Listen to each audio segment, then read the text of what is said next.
wait a minute, you've got a day job, you've got 4 kids, you've got a property business, you play golf, and now you say you do 45 minutes on a Peloton and go for a walk with the dog. What? I couldn't possibly do that because I've got Netflix to watch. Hey everybody, it's John Lamberton here alongside my good friend and business partner, Mr. Jason Brockman.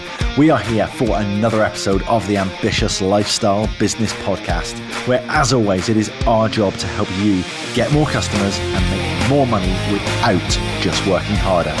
So without further ado, let's dive straight into this month's episode. Hey everybody, welcome to another episode of the AOB podcast. Happy 2022, by the way. Today's guest, Ian Bluck, has worked in the corporate world for Lloyds Bank for the last 21 years. After buying his first investment property in 2014, Ian's corporate job was flipped upside down. And the penny clicked that he should create a lifestyle around property rather than a life around his job. Ian still has the corporate day job, but now balances it with property investment, property management, and property education. He's also found the time to have 4 children and can be regularly found donating golf balls to golf courses all over the West Midlands. Welcome to the show, Ian. Cheers, thanks guys. How was that for an introduction? Pretty much spot on. Does it bear any resemblance to what you sent me? Sort of, apart from the last bit about the golf balls. Oh, fantastic. So there was one line that you sent me in there, which I don't think we've talked about before, which was you mentioned your corporate job being flipped upside down. Can you tell us a little bit about what happened there? Yeah, so I sell cars for Lloyds Bank. And in 2014, we built a big, huge car supermarket and a defleet centre. And it took 2 years of planning. I project managed it from start to finish. It was huge. And 3 months after opening, I was pulled to the side and I'm thinking, right here, I'm going to get the big job. My boss is now leaving. And they said, right, we need you to sell the business now. And I'm like, what? We've just spent £25 million building this huge car supermarket. And I was like, yeah, we now have a change of strategy. It's no longer a core operation of a retail bank selling cars. We now need you to divest the business. So we went from having 300 staff and contractors and working 7 days a week selling cars to a big outsourced agreement. And having done that for 2 years and project managed it and launched it, it was sort of your whole work that you've done has been ripped away from you. And it was like, because somebody else's vision and strategy was not what you've been doing, you're not in control of it. So that's when it sort of went, right, I need to be in control of what I want to be doing on my destiny rather than delivering for somebody else. So you had no inkling that this was their plan. I'd imagine they knew that the plan was to sell the business, but they didn't actually share that with you. Not until we'd actually opened and launched it. Yeah. And my boss, that was his swan song. It was him moving on then. And then the new guy came in and said, right, you've done a fantastic job. Because you've done a fantastic job, we want to be able to sell it. You've done such a great job, we're taking it away from you. Yeah, and that was just flipped upside down, you know what I mean? We've gone from car supermarkets and selling 100,000 cars a year to still doing that, but through a single supplier. So now, in my corporate job, I only have 20 staff, and it's not as culturally a car salesman, which I'm going to say inherently I have been, doesn't culturally fit within a retail bank. Yeah. So from a career progression point of view, I can't go anywhere else unless I wanted to go into the more of a banking style thing, which that's just not me. No. However, the grounding and the knowledge and the clever people we get to work with, I just sit there and absorb all that in. That's the bonus. It's like you guys, you invest so much money in your own education out of your own pocket, where I'd like you to doing that for me. Yeah, and you're getting paid to do that as well. Yes, allegedly. Have you not checked your pay slips recently? Yeah, it's. Did they send you this blue form called a P45 a couple of years ago? I wish they did. Yeah, been there 21 years. It would be nice to be given that thing to walk away. But I look at my property as an additional stream of income rather than wanting to replace it. I'm quite happy selling my time to Lloyds, do that part of the cars, because we've done it for 21 years. We're really comfortable doing it. And I see the other part as an additional stream. Yeah. It's a couple of points there. I remember reading Robert Kiyosaki, Rich Dad, Poor Dad. This may be where you've got the idea from, but actually I remember him talking about being paid to learn how to sell and actually taking a job not for the salary, but for the life skills that you're going to generate. I think it was Xerox he ended up as, wasn't it? He was selling copiers, wasn't he? And he was going all around. And that, for me, like, I've managed like huge teams. We've managed real difficult parts of the business. We have to influence sort of board members of. So it really puts you outside your comfort zone, and then you take them skills plus all the regulation and compliance. It is such a pain working in the bank. But you bring them into your own business and you start applying their methods because it's the right thing to do, like weighting the risk of your property portfolio, having to influence others to do joint ventures with you, try and get properties at values which are more realistic to your investment goals. So all this type of thing that you learn in this corporate world, you can bring into your own business. And I wouldn't change it.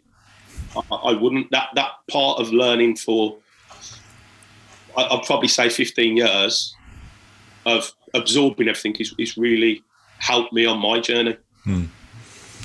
The other thing I thought just now was I wrote only Evergreen Assets, my latest best-selling book, by the way. There it is. Thank you. Yes, there it is. About my mate Gary at school. This is towards the back of the book, so you probably haven't made it there yet. My mate Gary used to have a Mitre Delta 1000 football. Thing of beauty if you grew up in the kind of 80s and very early 90s. And we used to play football with Gary. But the problem was that it was Gary's football.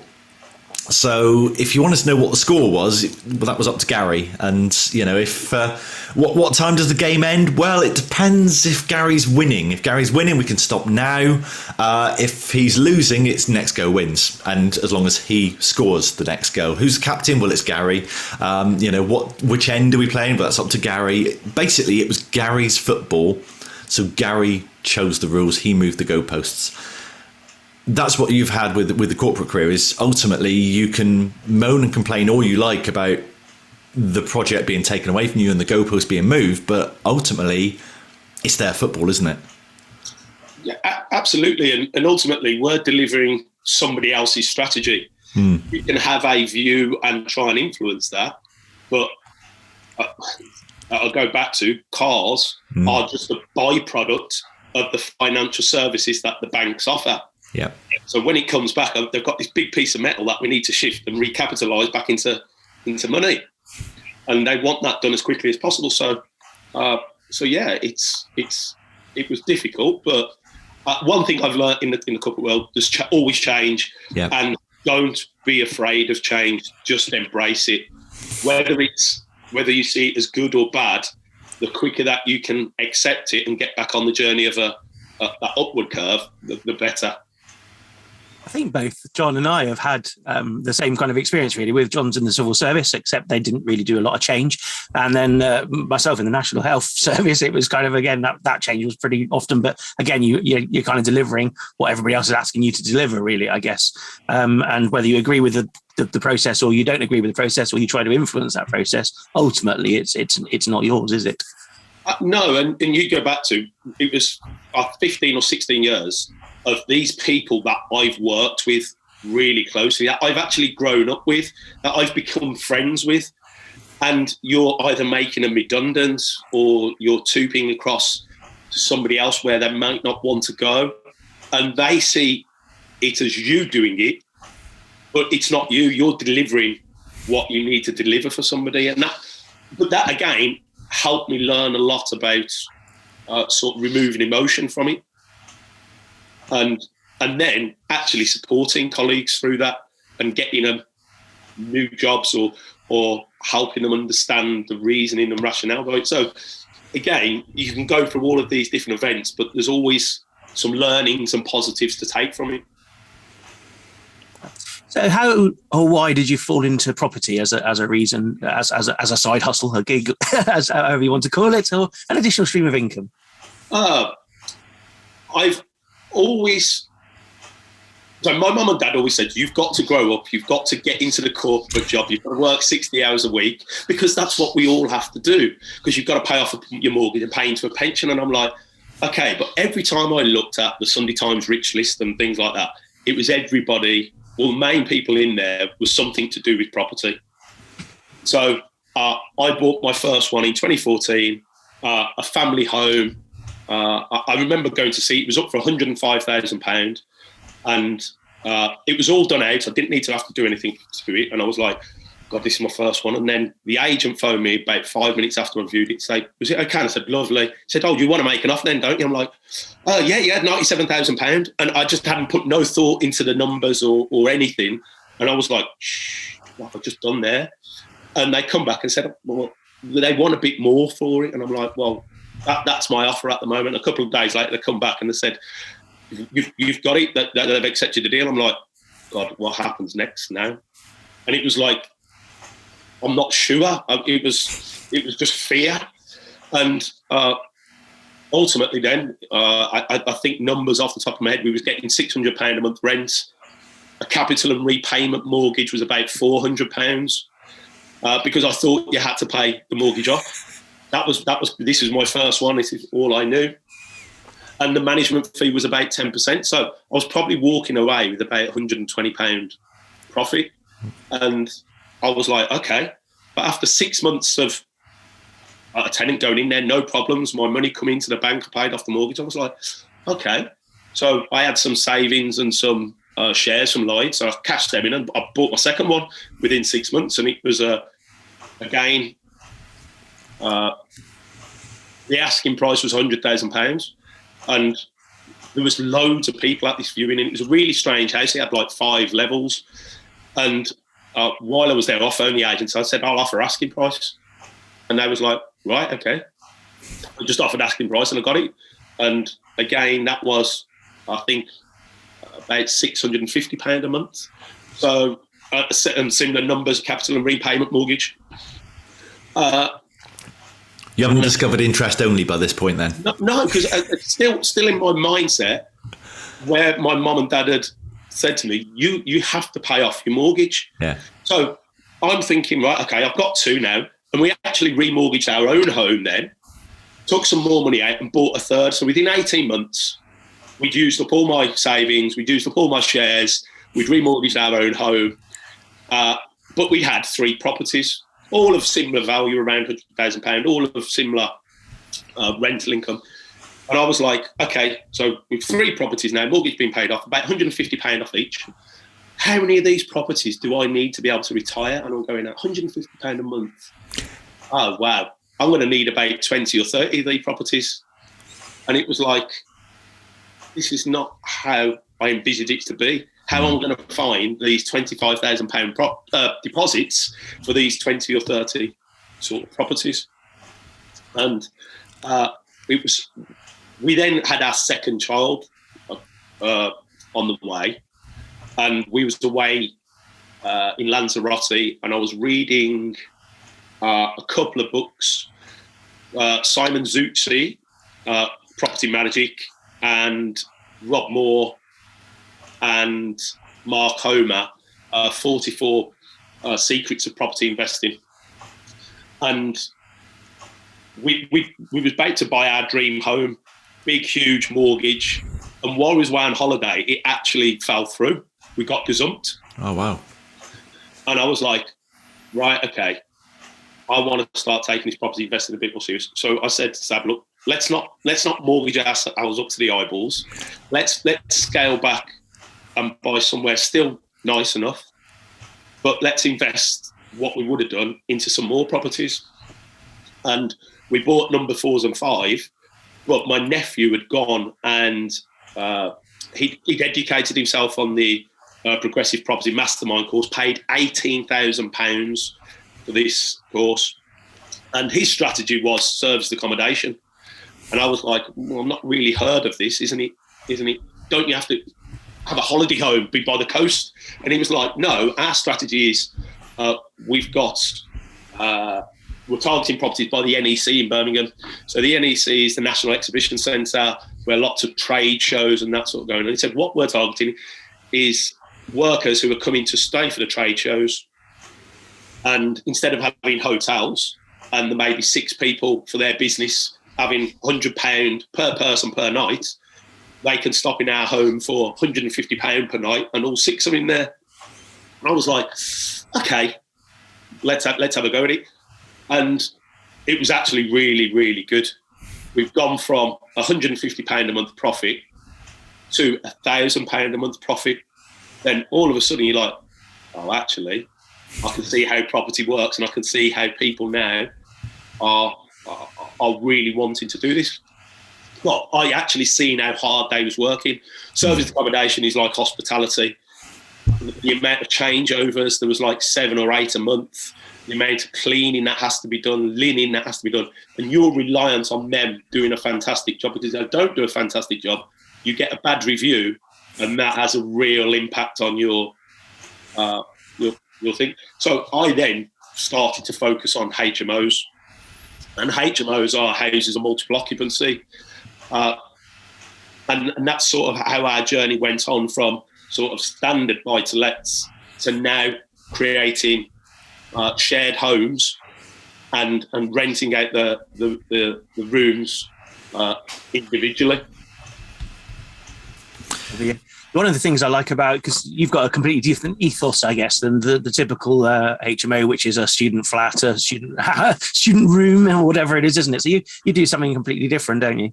Yeah. So community is a big thing for me, whether that's in my golf society, whether it's with you guys and the community that you've created in the 1% Club. We want to create that in our homes, because we've quickly found that you want people who are living together to get on well together. So we give them welcome gifts on arrival. We organise pizza and beer nights. We've tried board game nights, book clubs. So people actually make friends with the people in the house. And we don't force it on people. You know what I mean? We give them the options of joining in, and if it suits them, they do. But what it's enabled us to do is create longer tenancies.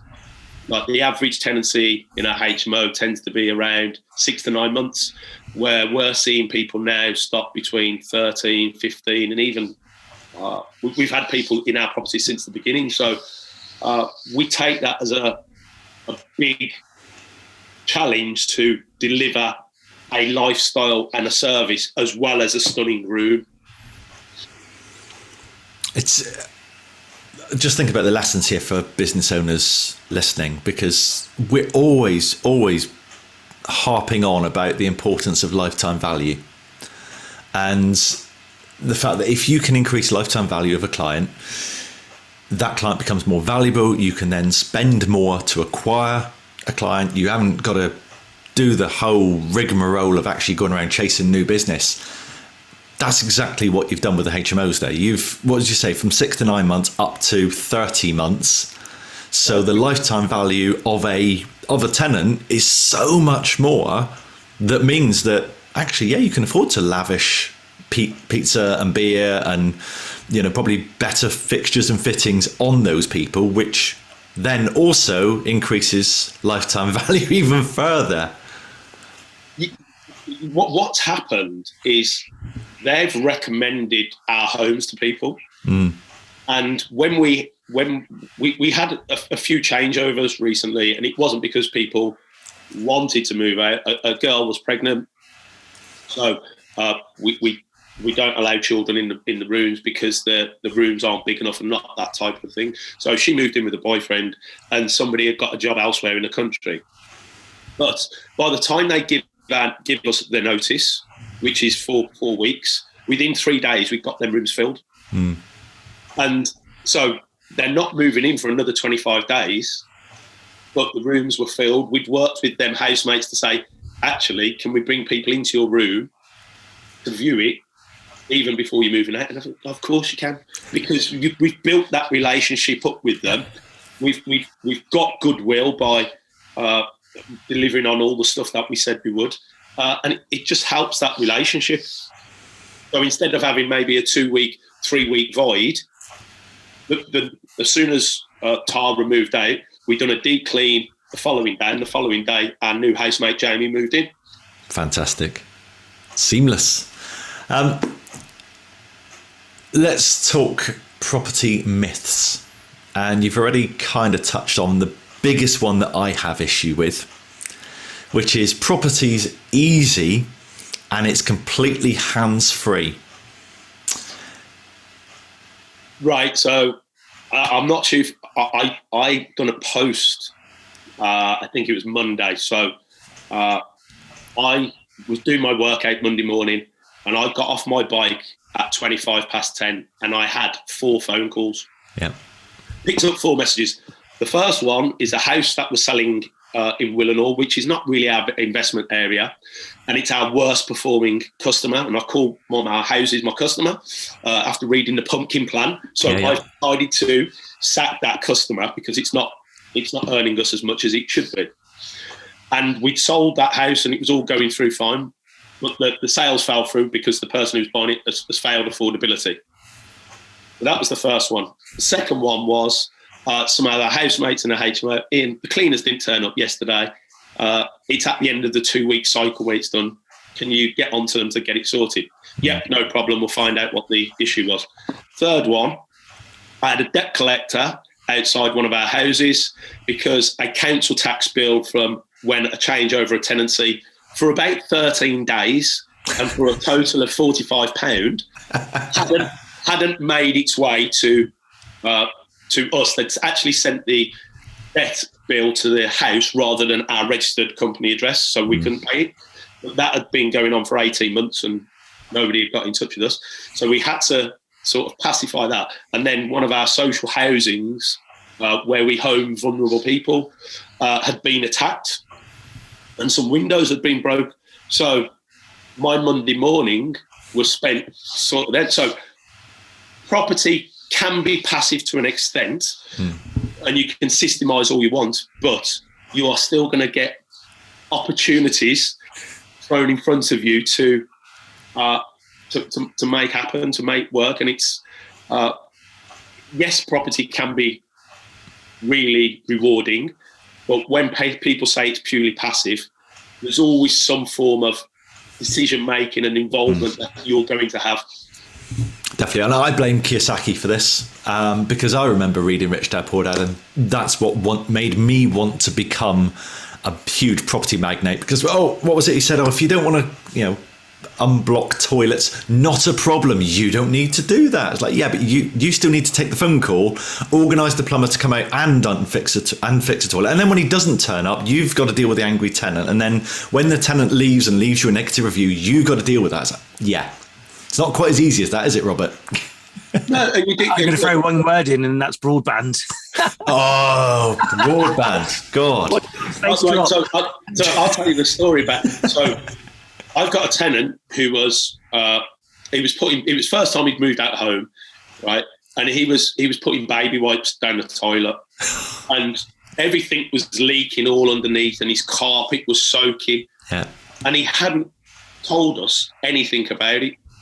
Right, and obviously the wet and the mould and his room was stinking, and all of a sudden he just ripped up his carpet. Another housemate had said, "Reece has done this. This is unbelievable what it's done." And I'm like, "Right, what's happened?" And then we investigated, and he said, "Oh, it's been leaking for ages." I'm like, "Well, why didn't you just say it so we could sort it out?" The next day, I got a phone call. The broadband's not working. Oh, right. That's so important to somebody, but never mind the big leak and the thing that's causing your room to smell. And I think that ended up costing us like a few £1,000 to put right. Yeah, see, the leaking toilet, that only affects, your property, and you're a rich landlord. Whereas me not being able to stream Netflix, that is crisis point. Yeah, and you can outsource as much as you want, but there's still, you'll get that phone call, as you say, because you still need to give the nod for the work to be done, or all of a sudden you'll get a quote for, I think I had a quote the other day to replace a fence panel of £500. And you're like, well, no, I'm not going to authorise that. And you end up having to source something yourself. And we got it changed for 150 quid. Yeah. But that's the balance of how much do you want to get involved to get value for money. It's like you hear a lot of these property gurus when they start out. Yeah, we've got our own maintenance guy. Yeah, we've got our own VAs that do it all for us. Or yes, we've got. When you're starting out on property, you want to save and invest as much money as you can. And we're at a point now after 7 years where we're starting to have our own. I like the cheesy words that they use, our own power team. No, you've just got somebody who works for you and does a bit of work. It is, to me, it is a business, and you've got to approach it in that way. You can have a business whereby you don't do any of the work, but you are going to be reliant on other people and your margins are going to suffer. If you've got one property, you can't outsource everything and expect to make any decent money. I really wish we'd met 5-6 years ago, Ian, because I wouldn't have gone down the road I did with property investment. This is why I'm now kind of, I wouldn't say anti-property, but I'm out of, or trying my absolute hardest to get out of the properties that I'm in, because I went in, I had some cash to invest and thought, I want passive investment. That was my key thing, was I want it to be hands-free. I do not do DIY. I managed to blow up the electrics on my house stripping wallpaper. On the day that every electrician in the Plymouth area was 50 miles away on their Christmas piss-up. Brilliant. So I don't do DIY, so it needs to be hands-free. So about 5 years ago, I put some money into a couple of properties, and I also put some money into the stock market. Now, over the last 5 years, my stock market investments have doubled and have been almost entirely hands-free. I have had very little to do there. Property, on the other hand, has halved. Literally, we bought a 60k flat 5 years ago. We're trying to sell it for 30 grand now. And that is still, I've got a bloody bill for that property on my desk here. Calls it, hold, £124.50, please. What the hell for? There's not even a tenant in there. Oh, there's a leak coming from the thing above. Oh, lovely. Oh, there's problems with the fire alarms that we need to deal with. Okay, let me just write another check.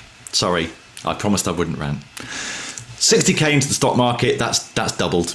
60k into property, that's halved. And it's been an absolute nightmare. Now, the reason for that, and the blame for that, lies squarely with me, because I went into it completely hoping for the best, thinking property will be passive.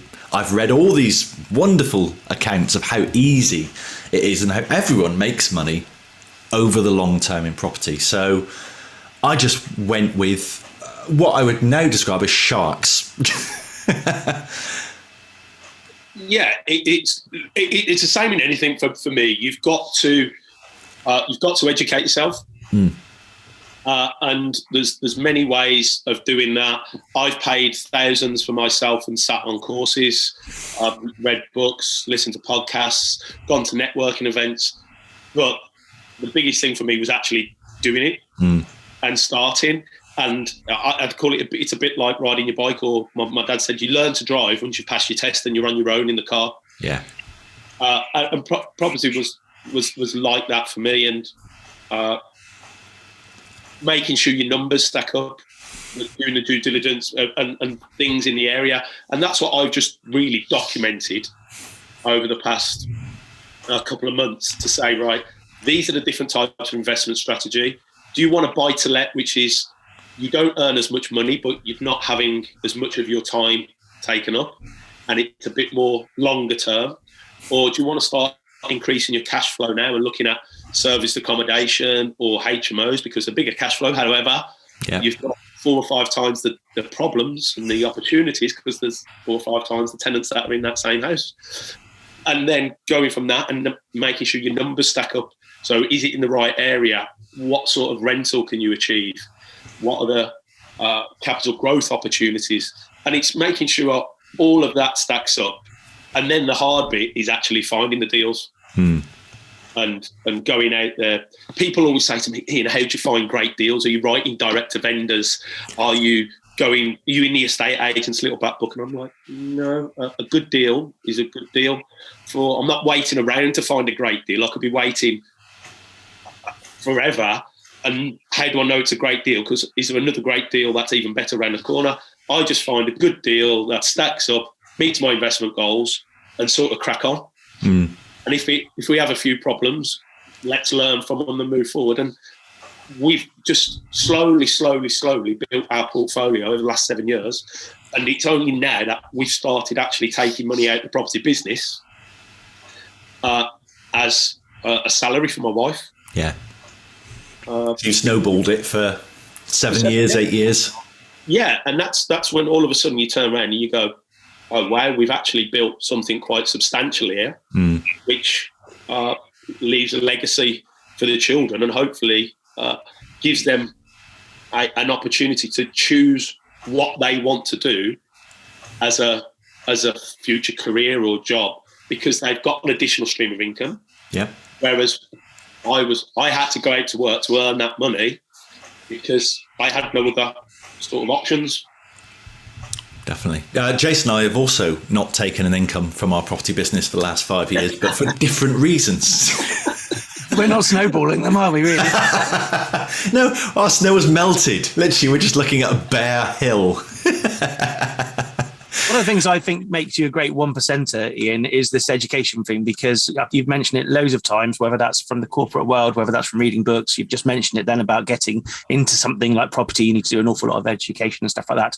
And most business owners don't know what they don't know, and therefore never find out what they don't know. And whatever business they're in, whatever they're operating, whatever there is to do, I know I need to do a bit about this, but I don't know how to do it, so I don't think about it. So you don't know what you don't know, but you've gone out or hole out to find that information, whether that's personal development, whether that's business development, whether that's an area of the business that you kind of want to work in. You've moved into education now. Yeah, so I constantly get asked to say, how does somebody like you have built a portfolio while working a full-time job, while having 4 children, while playing so much golf? And again, I go back to it. It's just time blocking.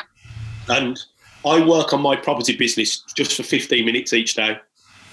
But what I'm clear on is that 15 minutes is working towards my primary goal, but then working towards my subsection of 90-day goals. And I'm really, really disciplined in that 15 minutes, because when I get up in the morning, probably about 6:30, that first part of my day is working on that business. When I say 15 minutes is nothing. If I say to you, can you do 15 minutes for me, Jason? Everybody goes, yeah, of course, it's easy. But sometimes, or most times, that 15 minutes turns into 30 minutes, or sometimes 45 minutes, and I deliver something substantial. And that's how we've sort of built our portfolio. That's how now I'm trying to sort of educate people with the framework that ultimately I've probably done for 7 years, but since joining the 1% club, it's sort of all clicked to say, right, my goals now are visible. I spotted that on the wall behind you there. Yeah, your 90-day goals. The 90-day goals, they're there. So in front of me every day, I know what I'm working towards for this quarter. And although I set probably 2 big 90-day goals, I'm working towards them. And I've delivered something substantial. And we've got an education program coming out for the new year, which helps people start their property journey and gives them the framework, but it also gives their property business in a box. So it's all this property process that I talk through, I've had to learn over the years, is documented so people can literally follow it and understand how they find deals, understand what investment strategy is best for them, understand how you stack numbers to make sure it's a good deal from a point of view of rental income. And it's all the stuff that I've learned over my 7 years, from everything from the research in bringing tenants on board, keeping them happy while they're in the house, and just the routines of what you should be doing every day. And it's I just go back to 15 minutes isn't a lot of time, but if you do that consistently every day, it sort of it compounds, it snowballs into something substantial. It does, and you've branded that as beat the day, haven't you? I have, because I talk about, if I feel I've beat the day if I've worked on my property business. I'm a Peloton geek. Yep. So I get on my bike every day. Again, I say I do at least 15 minutes, but mostly I do a 30 or 45 minute workout. And then in the afternoon, I'll take the dog Coco for a walk, plug myself into Audible, and again, I'm on my way. And if I've done them 3 things every day, I feel I've beat the day, because I know them 3 things from a point of view of I've worked on my business, I've sharpened the saw by looking after my health, and I've got some learning in. What more could I do? And yes, it's hard doing it every day. It's hard doing the boring, mundane stuff, but 15 minutes, it's nothing. You truly are a routine machine, aren't you, mate? I don't know where I've got it from, but absolutely. But I can imagine there's people listening to this going, wait a minute, you've got a day job, you've got 4 kids, you've got a property business, you play golf, and now you say you do 45 minutes on a Peloton and go for a walk with the dog. What? I couldn't possibly do that because I've got Netflix to watch. And that's the choice. That's right. So as my day has evolved, I've had to look at what's important for me. And the old story about the stones in the jar, the sand in the jar and the water in the jar. My job at Lloyds used to be my stones. I work 60 hours a week. I used to have to be the first in the office at 7 o'clock and the last out. Nobody notices it. You know what I mean? What was I actually doing in the work? I was in there to look busy. Yeah. But now all that's changed and we're working from home. I haven't got to travel around the country. My rocks have become my property business, my health, and my education. And the work has fitted around it. Now, I'm very open with my boss, and it's all about delivering results. But he knows my day is not sat in front of a desk at 9 to 5. It's broken up into smaller parts. And we've actually found we're actually more productive in work now, because you're working in shorter, sharper spurts. Yep. And you're being a bit more creative. Like sometimes we'll have my check-ins and one-to-ones with him, and I'll be out walking. Because how many times do you sit in front of a desk on your laptop on a call and somebody goes, Ian, what do you think about that? And I go, sorry, what did you say? The line went really bad. No, the line wasn't really bad. You was just doing something else on your laptop and you wasn't focusing. Yeah. And I found that going out, getting exercise at the same time, I'm actually plugged in and more focused, but I'm actually doing things different. And he's actually encouraged that to try different things that work for you, because it's not going to work for everybody. Nobody's going to get up every morning and work on your business. My wife, she don't get up till 8 o'clock, right? But she'll happily work from 10 at night till midnight, because that's where her productive parts are. All the children are in bed, and that's her time to create her frames, her cards for her gift company. So what I'd say to people, you've got to find what works for you and create one habit, one routine at a time, because that's how my day has evolved. Yeah. It's not like I've got to do some workout, I've got to work on my business, I've got to get educated. Yeah. You try and do all that at the one time, you'll overwhelm yourself. And I always use the saying, slow and steady sort of wins the race, because if you put too much pressure on yourself to get results too quickly, when they don't arrive, you'll quickly give up. And so I just say, right, and that's why I talk about 15-minute chunks, right? Introduce that. Once that works for you, now, and that becomes on autopilot, start introducing something else. Yeah. And if I said to myself 2 years ago, would I be working on my business every day? Would I have doing a workout every day? Would I be? Of course, I haven't got time, but I've found time. I've made time. It's become important to me. Absolutely. And with those 15 minutes, what you are able to achieve in the 15 minutes when you first start a new routine, you can probably get done in 5 minutes after a month. So actually, you do compound even further, don't you? Yeah, and again, I always thought I could research a property in 15 minutes. Yeah. Once you've actually documented that process, and it's all there in front of you, and you're doing it day in, day out, you're doing 3 properties a minute, and now we've actually got to the process where we've outsourced that property research process, and we have a shortlist given to us by our VAs. We say, yes, yes, yes. They'll book the viewings, and then we go out and do that, because I would never buy a property without viewing it myself. But all of a sudden, you look back and you go, God, I used to spend hours just scrolling through, and it's done for you now. We usually ask a question of all our guests on the podcast, Ian, which is, what does an ambitious lifestyle business look like for you? However, I think I'm going to answer that question for you. So a few months ago, we had a coaching call with Mr. Gerald Ratner, who was telling the group how he'd built his small family business into a £1 billion empire, dominating the high street. He was talking about having lunch with the Prime Minister. And he was talking about when he had a pay rise and he ended up on an £850,000 salary.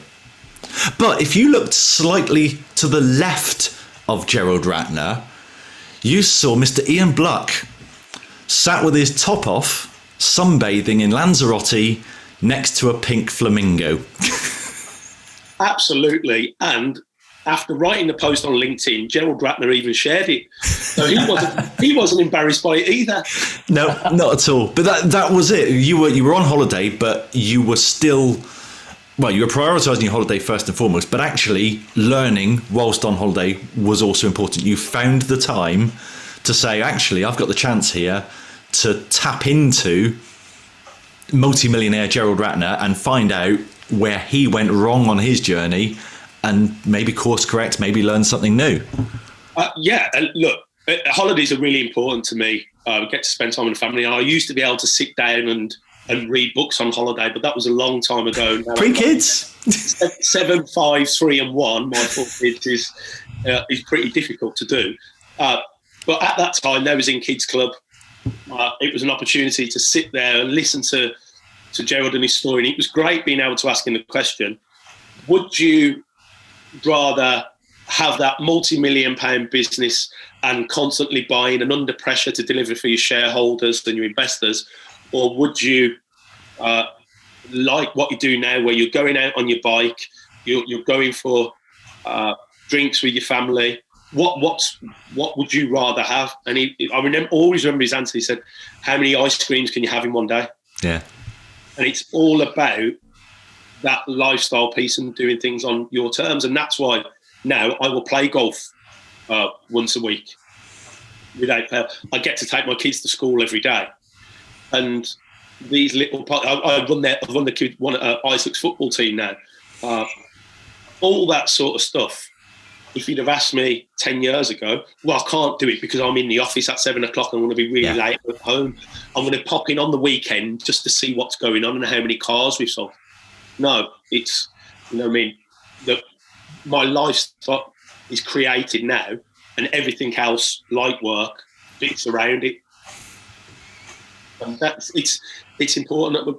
The big thing for me my dad was 69 and he passed away a couple of years ago, and he'd worked 54 years in his own business because all he wanted to do was retire, play more golf with me, and spend more time with his grandkids. And he got cancer and he battled it for 9 months, and he was about to ring the bell and he died of a blood clot.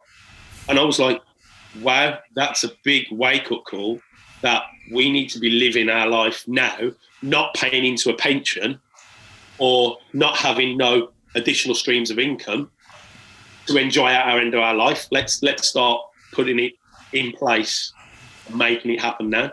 Yeah, again, Kiyosaki's got a lot to answer for. He's got us all into delayed gratification, but there's delayed gratification will work now for the benefit later versus will work for 40 or 50 years to maybe have 6 months of happiness in the future. Yeah. No, and I go back to now. It's important for me to be able to enjoy the stuff that others don't, because they're going to work 9 to 5. It's creating that additional stream of income. People say, well, why don't you just quit your job? I'm quite comfortable doing my job. I quite like it. It allows me to do all this other stuff. And I'm quite happy. Don't get me wrong. If they turn around to me today to say, right, okay, we want you to go and we're going to make you redundant. Fine. You're there going working out 21 years multiplied by, ooh, yeah, go on then, go for it. Yeah, and for me, as long as I'm still delivering a good job for Lloyds, I'm still doing what they want me to do. It works. Yeah. It works for me. I can guarantee if they said to you today, Ian, we're making you redundant, the first thing you're doing is you're opening up your deal calculator and putting your redundancy payment in the top field, aren't you? I've already done it. It's already started. So one final question really from me, I think, and that is, what made you push the button and join the 1% Club, and why are you still with us? What are you getting from it? That's nice, isn't it? What are you doing here still? Kind of just really, because you've got all the frameworks, you've got you know what you're doing, you've got the beat the day, you everything that we kind of done, you're taking your action on, which is brilliant. But what is it you're getting from 1% Club? I guess is what made you manage. It's really, really inspiring. It's that if you'd have asked me, would I have my own property education course in July, I'd have gone, of course, not a chance. But seeing the other guys do it, being inspired by them, listening to them, you guys have created a community within there. And I just love being a part of it because there's so much learning to take away, so much help from others. You think you might have a problem, you post it in the group, but somebody's already gone through that problem years ago and can offer some advice and help. And I just love it. I think I was already in dialogue with John from reading his book, Big Ideas for Small Businesses, which was recommended by Ryan at Ideal Results. Mm-hmm. So I took that, and John was sending out some mails which had incorrect photo links or expired links. So I fed back and we started getting into dialogue. And I was actually in a networking event where I was using the 90-day planners. And somebody on the call went, the best thing you can do each day is to tick off some of your to-do list, which are really easy to get you some momentum. And I said, that's bullshit. You want to be working on your one thing, because if you're working on stuff that's not taking you towards your goals, what's the point? And they was like, well, okay. So I sent these planners into the group, and somebody started laughing. I said, excuse me, what are you laughing at? And he went, I'm part of the club that's still there. And that was Rupert Bassadone. And I was like, do you mind if I have a chat after that? And I spoke to him for about 45 minutes. He said, you will love this 1% Club. You need to be part of it. And I think that was March. And I've loved every minute. It's been really positive, and I couldn't see myself not being part of it because the ideas, the inspiration, the support, it is just great. So unfortunately, you're going to be seeing much more of me. Stuck with you. God, I don't know. What do we do? No, that's not fabulous. Actually, really great having you in the group, obviously, because you've got so much to bring to the group as well, which is amazing. That's one of the things which is great about the 1% Club. Everyone's got their own experience, and everyone can share that experience. So that's fabulous. Ian, thank you ever so much for joining us on this ambitious lifestyle business podcast, ALB podcast today. You've been amazing. Thank you. Yes, guys. Yeah, thank you, Ian. So if people want to beat the day, how can they get in touch with you? So we've got the website, www.beattheday.life. Go and just sign up there for the framework, the resources and routines to help you on your property journey. Or just sign up to the newsletter and we just start sending you loads of value and give you loads of ideas to get yourself started. Fantastic. Thank you for joining us, Ian. Cheers, guys. Thank you. So there we are, another episode in the can. How was it for you? Please let us know. However you listen to these podcasts, please leave a review on that platform. Let us know what we can do better, what you like, what you don't like, and how we can improve to make this show even better for you. We'll see you next time.